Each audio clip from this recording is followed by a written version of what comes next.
தாய் வீடுமே மாத இதழ், வளைகுடா நாடுகளின் அமெரிக்க இராணுவத் தளங்கள், மூலோபாயம், பாதுகாப்பு, பொருளாதார உறவுகள், புவிசார் விளைவுகள். எழுதியவர் ரவீந்திரன் துரைசிங்கம். ஈரான் எந்த தூண்டுதலும் இல்லாமல் வளைகுடா நாடுகளை தாக்குகிறது என்ற விளக்கம் உண்மையை மறைக்கும் அரசியல் பிரச்சாரமாகும். உண்மையில் கில்ஃப் பிராந்தியத்தில் பரவியிருக்கும் அமெரிக்க இராணுவத் தளங்களின் பருமன், அதன் தாக்குதற் திறன் மற்றும் செயல்பாட்டு வலிமை ஆகியவை இந்த பகுதியை முழுமையாக செயல்படும் இராணுவ அரங்காக மாற்றியுள்ளன.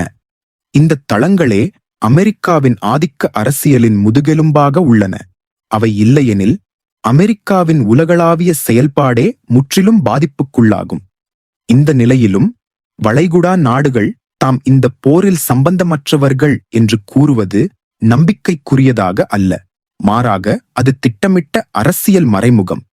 தங்களது நிலப்பரப்பை அமெரிக்க இராணுவத்திற்கு ஒப்படைத்து அங்கிருந்து நடைபெறும் நடவடிக்கைகளை அமைதியாக அனுமதிக்கும் நாடுகள் நாம் பங்கேற்கவில்லை என்று கூறுவது வெளிப்படையான இரட்டை நிலைப்பாடு. எனவே வளைகுடா நாடுகள் நேரடியாக போரில் ஈடுபடவில்லை என்றாலும் அவர்களின் நிலப்பரப்பில் செயல்படும் அமெரிக்க இராணுவத் தளங்கள் மூலம் அவர்கள் மறைமுகமாக இந்த மோதலில் முக்கிய பங்காற்றுகின்றனர் என்பதே உண்மையான அரசியல் யதார்த்தம். இந்த தளங்கள் வெறும் பாதுகாப்பிற்காக மட்டுமல்ல, அவை போர் நடவடிக்கைகள், கண்காணிப்பு, தாக்குதல் மற்றும் கூட்டணி நாடுகளுடன் ஒருங்கிணைப்பு போன்ற பல முக்கிய பணிகளுக்கு பயன்படுத்தப்படுகின்றன. அவை உலக அரசியல், எரிசக்தி பாதுகாப்பு மற்றும் போர் நடவடிக்கைகளில் மையக் கட்டுப்பாட்டு மையங்களாக செயல்படுகின்றன. 2026 ஈரான் போரில் இந்த தளங்கள் தாக்குதல், பாதுகாப்பு மற்றும் மூலோபாய கட்டுப்பாட்டில் முக்கிய பங்கு வகித்து வருகின்றன. குறிப்பாக 2026 ஈரான் போரின் போது இத்தளங்களின் முக்கியத்துவம் மிக அதிகமாக உயர்ந்துள்ளது. முதலாவது தளமாக United states 5th pleat Bahrain நாட்டில் உள்ள மனாமா என்ற இடத்தில் உள்ளது. அமெரிக்காவின் யுனைடெட் ஸ்டேட்ஸ் 5th ஃப்ளீட் என்பது மத்திய கிழக்கில் அமெரிக்க கடற்படையின் மிக முக்கியமான கட்டுப்பாட்டு படைப்பிரிவாகும். இது பெர்சியன் வளைகுடா, அரேபிய கடல், செங்கடல் மற்றும் இந்திய பெருங்கடல் பகுதிகளை கண்காணிக்கும் முக்கிய கடற்படை அமைப்பாக செயல்படுகிறது.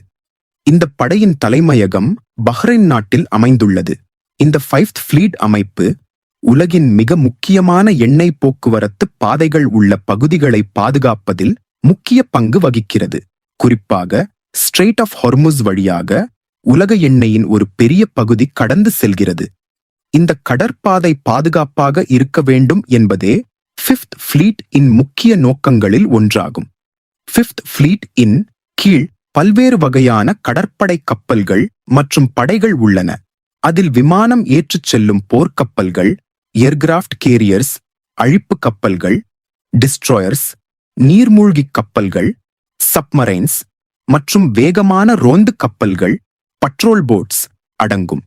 இவையெல்லாம் சேர்ந்து கடலில் பாதுகாப்பு, தாக்குதல் மற்றும் கண்காணிப்பு நடவடிக்கைகளை மேற்கொள்கின்றன. இந்த படையின் முக்கிய பணிகளில் ஒன்று கடல் பாதுகாப்பு, மேரிடைம் செக்யூரிட்டி. இது கடல் கொள்ளை, பைரசி, கடத்தல், ஸ்மக்லிங் மற்றும் பயங்கரவாத நடவடிக்கைகளை தடுக்கிறது. அதோடு கூட்டணி நாடுகளுடன் இணைந்து கடற்படை பயிற்சிகள் மற்றும் பாதுகாப்பு ஒத்துழைப்புகளையும் மேற்கொள்கிறது. போர் சூழ்நிலைகளில் 5th ஃப்ளீட் மிகவும் முக்கியமான தாக்கத்தை ஏற்படுத்துகிறது. குறிப்பாக 2026 ஈரான் தொடர்பான பதற்றங்களில் இந்த படை ஈரான் கடற்படை இயக்கங்களை கண்காணிக்கவும் தேவையான போது தாக்குதல் நடவடிக்கைகளை மேற்கொள்ளவும் தயாராக இருக்கிறது. மேலும் அமெரிக்கா மற்றும் அதன் கூட்டணி நாடுகளின் கப்பல்களுக்கு பாதுகாப்பு வழங்குகிறது. 5th ஃப்ளீட் இன் மற்றொரு முக்கிய பணி கடல் வழியாக நடைபெறும் சர்வதேச வர்த்தகத்தை பாதுகாப்பதாகும். உலக பொருளாதாரத்தில் எண்ணெய் மற்றும் பொருட்கள் சீராக நகர்வதற்கு கடற்பாதைகள் பாதுகாப்பாக இருக்க வேண்டும். அதனால் 5th ஃப்ளீட் ஒரு இராணுவ அமைப்பாக மட்டுமல்லாமல் உலக பொருளாதாரத்துக்கும் நேரடியாக தாக்கத்தை ஏற்படுத்தும் ஒரு முக்கிய சக்தியாகும். மொத்தத்தில் யுனைடெட் ஸ்டேட்ஸ் 5th ஃப்ளீட் என்பது அமெரிக்காவின் மத்திய கிழக்கு இராணுவ தந்திரத்தில் முக்கிய மையமாக உள்ளது. கடல் பாதுகாப்பு, போர் நடவடிக்கை மற்றும் உலக வர்த்தக பாதுகாப்பு ஆகிய மூன்றிலும் இந்த படையின் பங்கு மிக முக்கியமானது. இரண்டாவது தளமாக அல் உதைத் ஏர்பேஸ் என்பது கத்தார் இல் உள்ளது.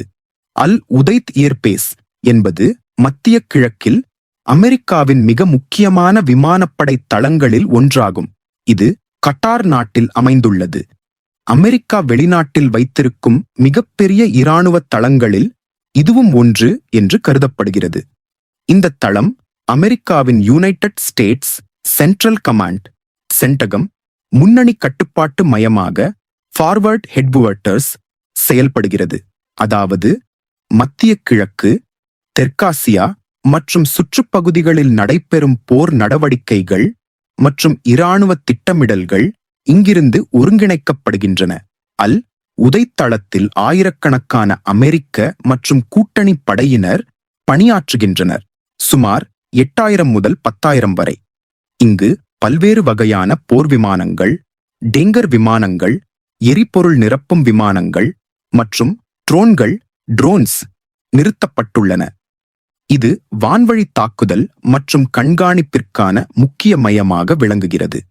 இந்த தளத்தின் முக்கிய பணிகளில் ஒன்று வான்வழி தாக்குதல் ஏர் ஸ்ட்ரைக்ஸ் நடத்துவது. ஈராக், சிரியா, ஆப்கானிஸ்தான் மற்றும் தற்போது ஈரான் தொடர்பான நடவடிக்கைகளிலும் இந்த தளம் பயன்படுத்தப்பட்டு வருகிறது. ட்ரோன் தாக்குதல்கள் மற்றும் உளவுத்துறை கண்காணிப்புகளும் இங்கிருந்து நடைபெறுகின்றன. மேலும் இந்த தளம் வான்வழி லாஜிஸ்டிக்ஸ் மையமாகவும் செயல்படுகிறது. போர் விமானங்களுக்கு எரிபொருள் நிரப்புதல், ஆயுதங்கள் மற்றும் படைகள் நகர்த்துதல் போன்ற முக்கிய ஆதரவு பணிகள் இங்கிருந்து செய்யப்படுகின்றன. இதனால் இது ஒரு ஏர் ஹப் போல செயல்படுகிறது. போர் சூழலில் அல் உதைத் மிகவும் முக்கியமானது.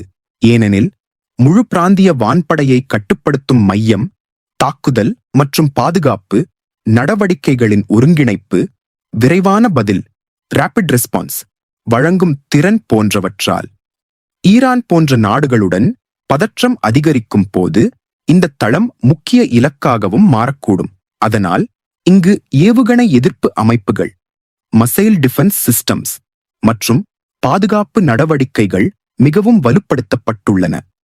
மொத்தத்தில் அல் உதைத் ஏர்பேஸ் என்பது அமெரிக்காவின் மத்திய கிழக்கு இராணுவ நடவடிக்கைகளின் இதயம், ஹார்ட் ஆஃப் ஆபரேஷன்ஸ் என்று சொல்லலாம். வான்வழி தாக்குதல், கண்காணிப்பு மற்றும் முழு போர் கட்டுப்பாடு ஆகியவற்றில் இந்த தளம் முக்கிய பங்கு வகிக்கிறது. மூன்றாவது தளமாக கேம்ப் அர்ஃபஜான் என்பது குவைத் இல் உள்ளது. கேம்ப் அர்ஃபஜான் என்பது குவைத் நாட்டில் அமைந்துள்ள அமெரிக்க இராணுவத்தின் முக்கிய தரைத்தளங்களில் ஒன்றாகும். இது அமெரிக்க படையின் மத்திய கிழக்கு தரைப்படை ஆர்மி நடவடிக்கைகளுக்கான முக்கிய தலைமையகமாக ஆர்மி ஹெட் குவார்ட்டர்ஸ் செயல்படுகிறது. குறிப்பாக இந்த தளம் அமெரிக்காவின் நிலப்படை இயக்கங்களை ஒருங்கிணைக்கும் கட்டுப்பாட்டு மையமாக உள்ளது. கேம்ப் அரிஃபஜன் தளம் பெரும்பாலும் லாஜிஸ்டிக்ஸ் ஹப் ஆக அறியப்படுகிறது. அதாவது ஆயுதங்கள், வாகனங்கள், உணவு, எரிபொருள் மற்றும் பிற தேவையான பொருட்கள் அனைத்தும் இங்கு சேமிக்கப்பட்டு பின்னர் ஈராக், சிரியா போன்ற பகுதிகளுக்கு அனுப்பப்படுகின்றன. இது போரின் பின்னணி அமைப்பாக செயல்படுகிறது. இந்த தளத்தில் ஆயிரக்கணக்கான அமெரிக்க படையினர் பணியாற்றுகின்றனர். இங்கு கமாண்ட் சென்டர்ஸ், தொடர்பு அமைப்புகள், கம்யூனிகேஷன் சிஸ்டம்ஸ் மற்றும் நிர்வாக கட்டுப்பாட்டு அமைப்புகள் உள்ளன. இதனால் தரைப்படை நடவடிக்கைகள் மிகவும் துல்லியமாக திட்டமிடப்படுகின்றன. கேம்ப் அர்ஃபஜான் இன் முக்கிய பணி படைகளை விரைவாக நகர்த்துதல், டிப்ளாய்மெண்ட். மத்திய கிழக்கில் எங்கு சண்டை ஏற்பட்டாலும் இந்த தளத்திலிருந்து படைகள் மற்றும் உபகரணங்கள் விரைவாக அனுப்பப்படுகின்றன. இதனால் இது ஒரு ஸ்டேஜிங் கிரவுண்ட் ஆகவும் செயல்படுகிறது. போர் சூழ்நிலைகளில் இந்த தளம் நேரடி தாக்குதல் தளம் அல்ல, ஆனால் தாக்குதல்களை ஆதரிக்கும் முக்கிய மையமாக உள்ளது. உதாரணமாக, படைகள் முன்னணிக்கு செல்லும் முன் தயாராகும் இடம், வாகனங்கள் மற்றும் ஆயுதங்கள் பராமரிக்கப்படும் இடம், காயமடைந்தவர்களுக்கு ஆரம்ப சிகிச்சை வசதிகள் 2026 ஈரான் தொடர்பான பதற்றங்களில் கேம்ப் ஆர்ஃபஜான் மிகவும் முக்கிய பங்கு வகிக்கிறது. ஏனெனில் அமெரிக்கா தனது தரைப்படை சக்தியை விரைவாக அதிகரிக்க இந்த தளம் பயன்படுகிறது. இது முழு போருக்கான ஆதரவு அமைப்பை இயக்கும் மையமாக செயல்படுகிறது. மேலும் இந்த தளம் கூட்டணி நாடுகளுடனான ஒத்துழைப்பிற்கும் முக்கியமானது. பல நாடுகளின் படைகள் இணைந்து பயிற்சி பெறும் மற்றும் ஒருங்கிணைந்து செயல்படும் இடமாகவும் இது பயன்படுகிறது.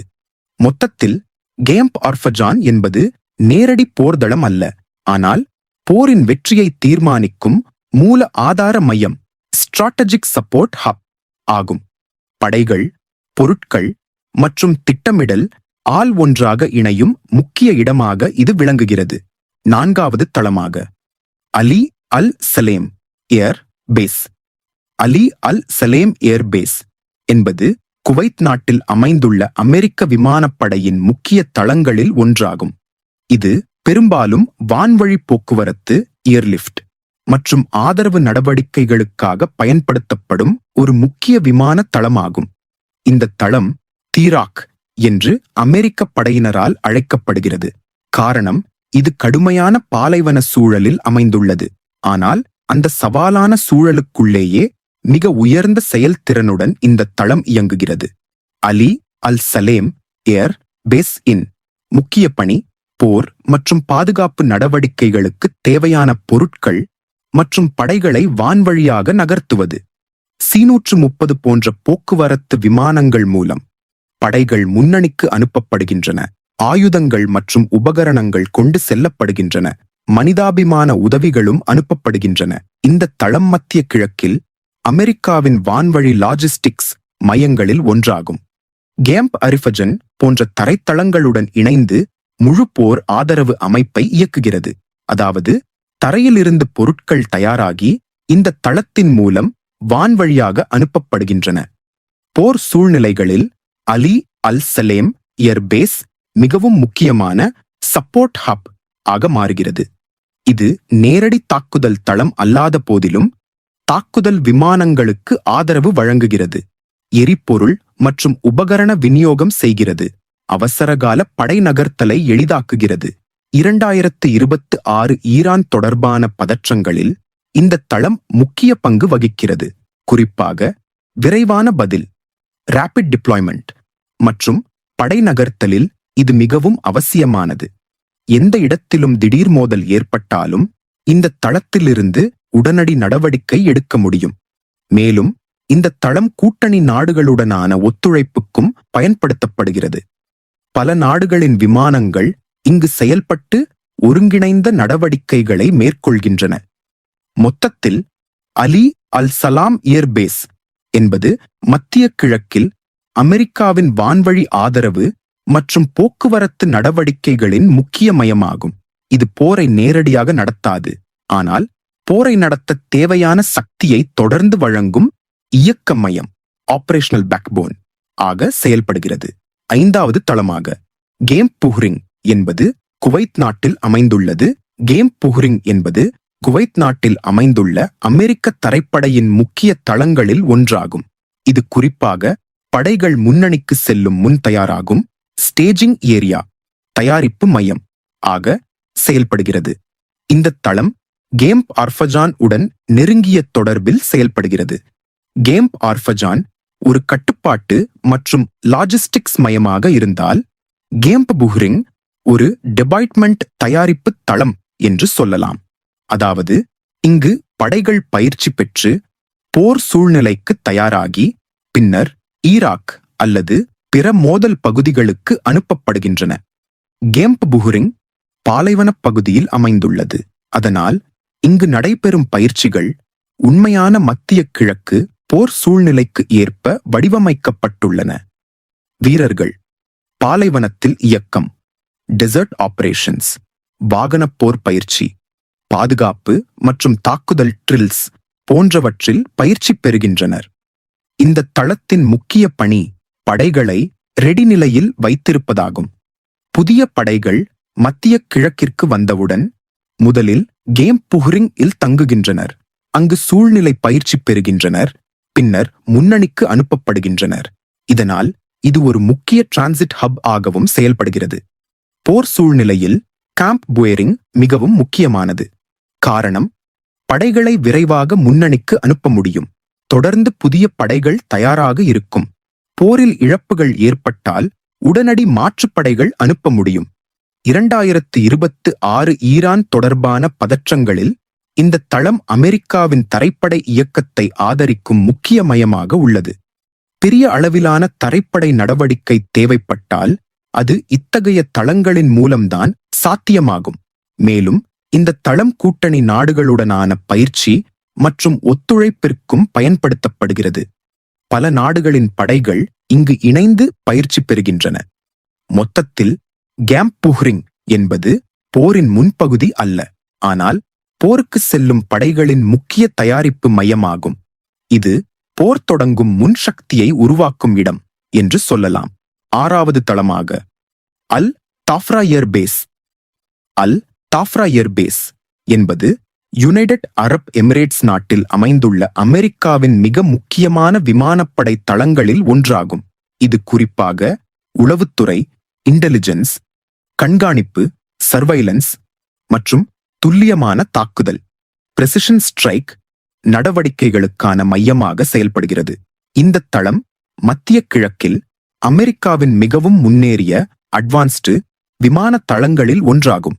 இங்கு F-35 போன்ற மேம்பட்ட ஸ்டெல்த் போர் விமானங்கள், ட்ரோன்கள், MQ-9 ரீப்பர் போன்றவை மற்றும் உளவு சேகரிக்கும் விமானங்கள் பயன்படுத்தப்படுகின்றன. இதனால் எதிரி இயக்கங்களை மிக துல்லியமாக கண்டறியும் திறன் இந்த தளத்திற்கு உள்ளது.